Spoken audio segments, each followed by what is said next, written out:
It's Friday, December 13th, 2024, and we've got a big weather update for you. Some short-term updates and also some stuff farther down the road around Christmas that we've got to talk about. But we are going to start off with a storm system that's coming together today and will be causing lots of problems in the upper Midwest tomorrow. We've got a bunch of winter weather advisories out here in portions of Minnesota, Nebraska, Kansas, all the way over into Illinois and Missouri. But looky here, in Iowa, those purple counties there around Cedar Rapids are under ice storm warnings. And we're going to talk a lot more about that right here in a moment. But also, we've got another atmospheric river event unfolding in the west. We've got lots of winter storm warnings and flood watches and wind advisories out here for the Sierra Nevadas up through the Cascades, and we're going to talk about that as well. Let's start off taking a look at what the radar could look like today as we go through the day today. Here we are around 4 p.m. We've got a lot of moisture working its way into Oregon, Washington, northern portions of California. Lots of snow, especially in the higher elevations. And then on those western slopes, I think that we're going to deal with some flash flooding and some mudslides, as well as this is going to be a lot of rain in a very short period of time. But look over here in the Midwest, we've got a little bit of moisture starting to show up on the simulated radar here. Some of these will actually be thunderstorms. We've got a very marginal chance for isolated thunderstorms tonight into tomorrow from Kansas down to Texas.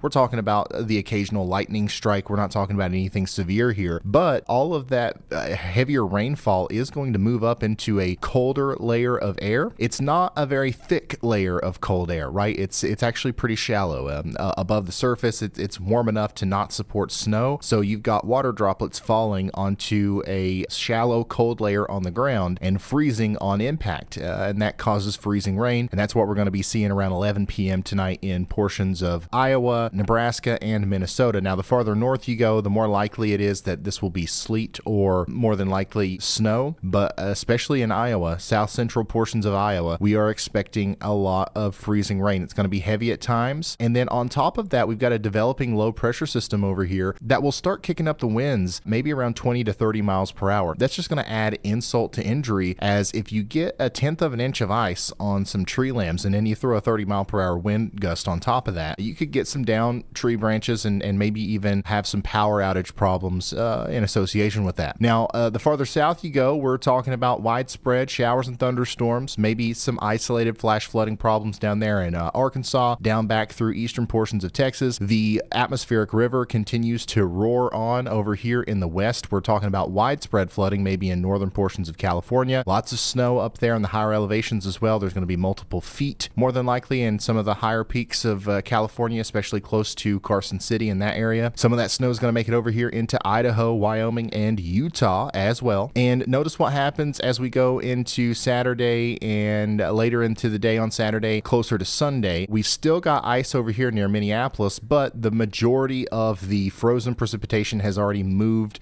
out of some of the harder hit areas that might have to be dealing with freezing rain. So I think that our ice storm over here in Iowa is mostly going to be a problem tonight into the early part of Saturday. So it's going to be a big time travel problem early tomorrow. But I think that as we go deeper into the day, things are going to clear up quite quickly. Rain and snow continues to move east as we go into Sunday. And as you can see, we're not really expecting much of anything out of this little system as we go through Sunday into Monday. There's a little bit of ice expected up here in Michigan, maybe some up there into Canada as well. Some isolated showers and a couple claps of thunder down through the Ohio and Tennessee valleys as well. Really not much else to talk about there other than the ice. So once again, it looks like Iowa's going to be the hot spot for ice accumulations here right around Cedar Rapids. Some places could see over a quarter inch of ice accumulation, and that doesn't sound like a lot, but it's enough to spark an ice storm warning, and it's probably going to be enough to cause some power outages and certainly lead to some hazardous travel conditions. I think most of us in the hardest hit portions of this ice storm are going to fall in the category 2 damage index here, where I think it's going to be very possible that we have scattered utility interruptions. Typically those are going to last anywhere from 12 to 24 hours, and then road travel conditions are going to be really hazardous, especially on Saturday morning. I think Saturday evening into Sunday morning, things are going to clear up pretty quickly. But the reason I think we're going to be around the category 2 zone there is because a lot of us are going to have a tenth to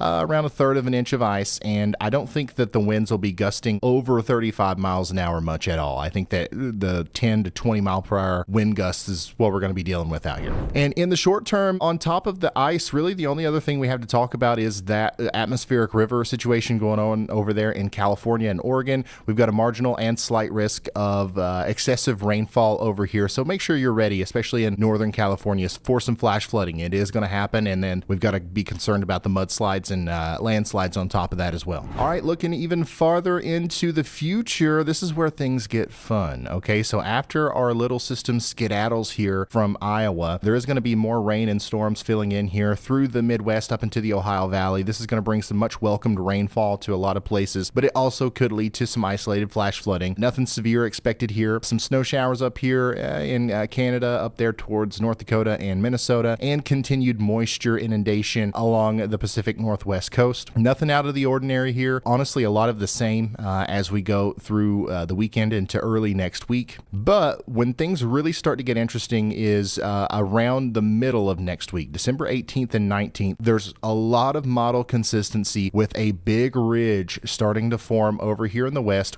which is going to lead to a trough likely digging down into the central and eastern portions of the U.S. And once again, this is very consistent. There's lots of support for this across multiple models. This is just one run of the GFS, however. But you can see how this very quickly leads to a storm system in the east, where we could see some showers and thunderstorms in the southeast, maybe Wednesday and Thursday next week. But look at how close that cold air is and how easily it's going to be converted into snow as the storm ejects off to the northeast. Lots of snow maybe in the interior northeast and the Appalachian Mountains once again as we go into Thursday and Friday. And this is just one potential situation that could come to fruition. This would be a pretty big snowstorm for the Catskills once again. But look at what happens directly after that. The cold air sticks around, the ridge continues to grow in the west, and that amplification allows for the amplitude to actually kind of continue to dig down the trough in the east. So lots of high quality cold air compounding over here east of the Mississippi River. That leads to snow in Myrtle Beach potentially on Saturday, December 21st, according to this one run of the GFS here. Now, obviously, this is not a forecast. This is just one simulation of what could happen. But from Atlanta through